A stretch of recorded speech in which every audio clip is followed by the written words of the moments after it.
The Joe Rogan Experience. Before I got here, I was watching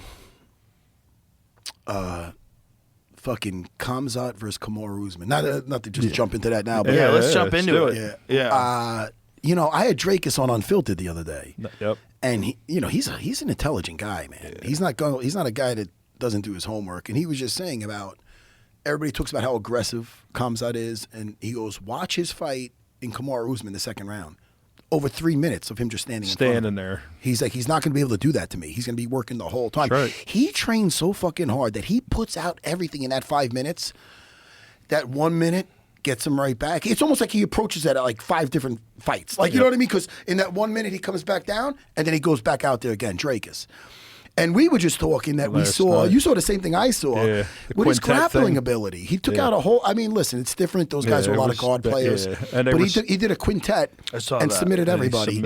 Again, they were more jiu-jitsu guys. It's a different type of style, but that was impressive. Not to mention, and I looked, my producers gave me his bio and everything, and I'm like, dude, he started, his first entry into martial arts was at 5 years old doing judo.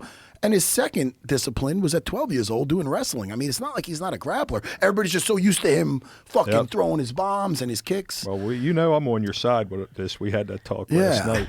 I mean, he's a monster. Yeah. And there's guys, and you know this because you work with Merab. There's guys that reach this level of discipline and they achieve a level of cardiovascular performance that's just above everybody else's, and then they maintain it.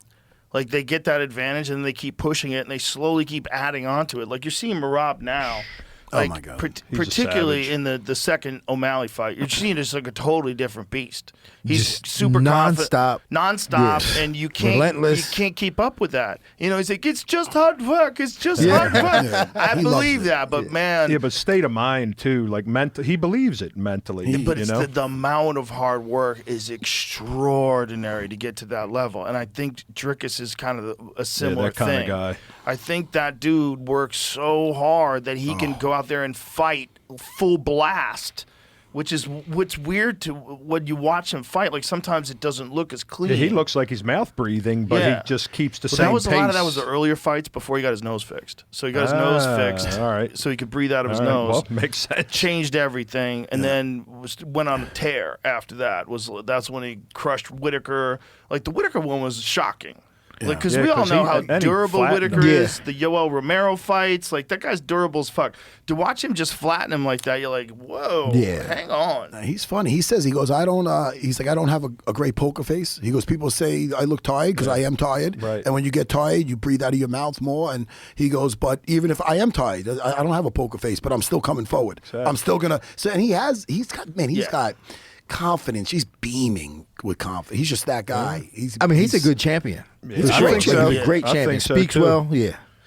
Looks the part. It's interesting, the Izzy fight. I went and watched that again. And, it seemed like Izzy had an advantage up to a point, but then the pressure got to him. And then he got hit with a couple of those long shots. He got hit, and it just looked like he just didn't have enough in him to fight his way out of it. And when he went down, he got submitted pretty quickly afterwards. But I would wonder what Izzy in his prime, how that fight would have looked, because that would have been a lot different. Izzy in his prime when he was, he was a little quicker, better angles, Also, hadn't been touched yet either. Hadn't been damaged. Yeah, right? There's just there's the damage of training. Is like, but like Izzy Paulo Costa. Yeah, that's prime. Yeah, that's prime. That's also motivated Izzy. Like, fuck you, Izzy. He was sitting down on his shots, Izzy. Yeah. Yeah, I mean, put him away quick and then dry humped him. Yeah, that was bad. Terrible. Don't do that, kids. But that was bad. That would have been very, very interesting to see him versus Dricus, because he could have handled that pressure. Because the pressure is bananas. Like, I mean, we were talking last night. We both think that DDP can pull this out and win it. Like, he could definitely win it. My mindset, and look, we all know Khamzat's a savage. He can win it too. But I could see either one of these guys winning this fight. But if we look at it, I mean, his two toughest opponents, save for Whitaker, who went in there with a broken face and got it broke the rest of the way. Right. Gilbert 170, and maybe Gilbert won that one. Kamaru 170, took it on very short notice. Off the couch. Almost won that one. If it goes longer, probably he does win that was one. middleweight. Yeah, but he's a 170-pounder. Like if he's making 70 all the time and going to 85, Dricus will be now bigger. you're fighting a dude that walks at 230. So he's not going to have a big strength advantage over him. Yeah, he's going to be the better wrestler, But I just think that Dricus is going to be able to weather the storm and then come out the other side, and it's going to be a problem. And if Khamzat comes in, people are talking about him fighting at a slower pace. Well, that's not his style. And if he fights at a slower pace, I think that plays into Dricus's hands because it will allow him gonna make to move him fight forward fast, and for sure. and pressure him and things. Well, so it's going to be interesting to see if it gets into deep water. That's what's going to be interesting because I know he started training with Calavita. So he went for his conditioning. Yeah, he went to Sam Calavita, who trained TJ Dillashaw. Yep. He works with Aaron Pico. Arman Sarukian's doing it with him too. And that guy is a legend, man. Calavita is 100%. He's a real. I believe with cardio too. Part of it is your mental, your mindset, like with pushing through the tired. And we were talking a little last night, and Khamzat's a bad motherfucker. I don't know about his mind yet. Because this is the thing. This is what I was getting at. Pulls out of a bunch of fights, Arman Sarukian, who also just pulled out of a fight. Right. But Arman Arman said the problem was Khamzat overtrained for every fight. And he would always come into fights worn out. And that was the difference between working with Calavita. That they're monitoring his actual recovery. They're making sure they're doing everything scientifically. Calavita, I think his background is in cycling. It was in endurance sports. Yeah. And I'm familiar. I'm familiar with him. I know who he's. I know he was TJ's guy. Nobody knows more about cardio than cyclers because it's all cardio. The whole thing. Cardio. Yeah. It's all cardio. So they know cardio and EPO. They know that too. Well, they know how to recover and they know where what's your threshold, where you should be. Yeah, for sure. So he's using real science to do it. And he's like, this is the first time he's ever been through a camp like this, where he's coming in fresh, where he's not overtrained. Well, we're going to see. Yeah, we're going to see. We're going to see. And my question is too: if he gets in a bad spot, is he going to push through it? Will the bully crumble? When he didn't crumble with Gilbert. Getting it. He didn't crumble with Gilbert. But he got sat down by Gilbert too, though. But Dricus even said in that fight how he started strong. There's a certain amount. He was counting how many minutes he was just standing in front of him. Yep. He said that with both those fights. Yeah. His fight with Gilbert and Kamaru Usman. He had the exact amount of time. He goes for 3 minutes and whatever seconds he was just standing in front of him. Bro, he was saying that for both guys. Kamaru was coming on strong in that third round. I know. He was coming on strong. If that was a 5-round fight, I bet the betting would shift. For sure. Oh, yeah, 100%. Yeah. He started coming so, on too. at the end of the second. Yes. He started to, Yes. Yeah. In the third round, it was last half of the clear, fight was all Usman, I thought. Yeah, but it is impressive the way that motherfucker can shoot from halfway across the octagon. Yeah. No one. Yeah, he's glides his wrestling too. I don't know. Do you know Pat Downey? Yes. All right. Well, I've known him since he's a little kid, and he was in Khamzat's camp, and said his wrestling. He goes, wrestling is real good. He said he's got top-notch wrestling. He talked about. He said we probably both did better with each other than you would think. He did better with wrestling, and I did better with the jiu-jitsu. He said, but he said he said the guy's a beast. Said he's strong. He said he's a high-level wrestler. Shab was down there watching him train. And they asked Shab, to spar with him. And he's like, "Fuck you." He's like, "I'm 40-something years old. I'm done. I'm not doing this anymore."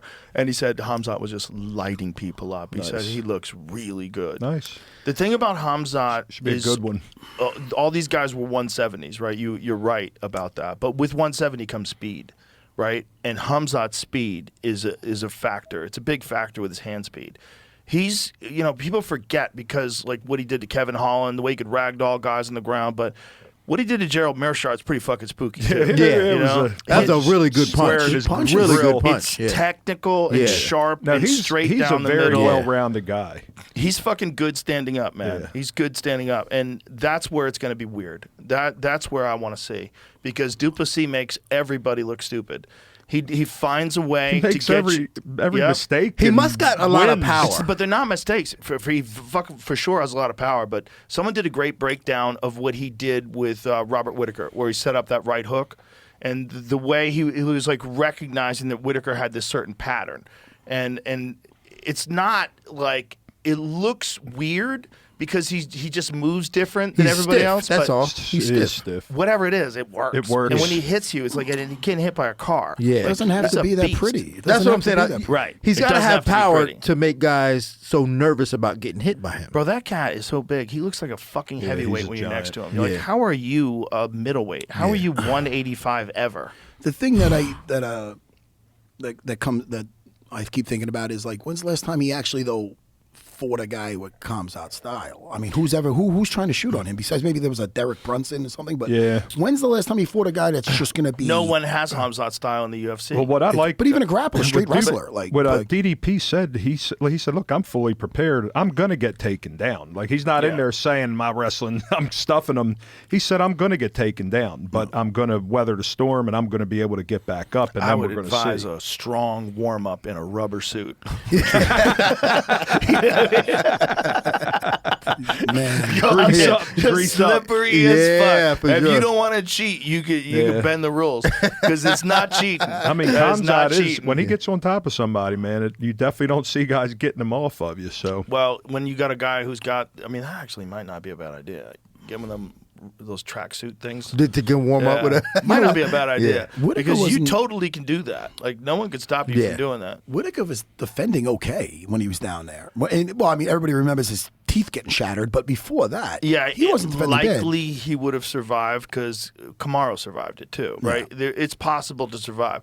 Unless he just like what he did to Kevin Holland was kind of crazy. Holland almost he just looked went kinda- one to the other, Well, just Well, here's the thing with him just is crushed him. Gilbert, his guard, kept him out of it. Yep. You got to have a decent guard. Yeah. Because he don't like it. When Gilbert started moving his hips, he said, "Nah, I'm out of here." out of here. Gilbert's actually really world class jiu-jitsu. Oh, hell yeah. World Yeah, class. Gilbert's a stud. World class. Yeah, Gilbert's dangerous as fuck everywhere.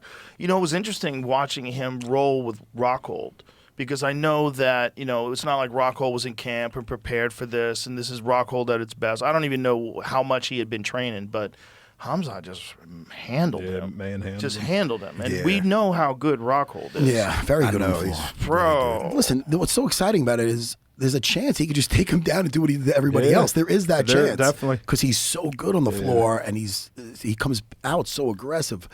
But if he survives it, history shows. And does he have the confidence to go for it and possibly empty the gas tank and get the finish? And if he doesn't, how fucked is he? He has no other way. I don't think I think take down and smash. That's what he wants. Right. That's what he makes no, Yeah, you can't adjust he's not now. disguising it. Yeah, Yeah. this You can't whole adjust now in the world championship fight. You got to just hit the gas. Yeah, I It's a think sprint. instinct's going to kick in, and he is a sprinter. You know what I mean? But that's the question: is can he sprint for 5 rounds? Because we know DDP can. Right. Him and John Strickland, they were ready to have heart attacks at the end of that fight. They were ready to have heart attacks. It's probably the most elevated heart level we've ever seen You got to give in a it to world Sean championship fight. for getting his nose busted like that. Oh, and yeah. still staying. It was an in old there. one, That's- but, And sucks. fighting with staff. He had He staff. had staff. He No had kidding. staff through the second fight. That's why he was listless. Yeah, he was on antibiotics and everything. He was all blows. fucked up.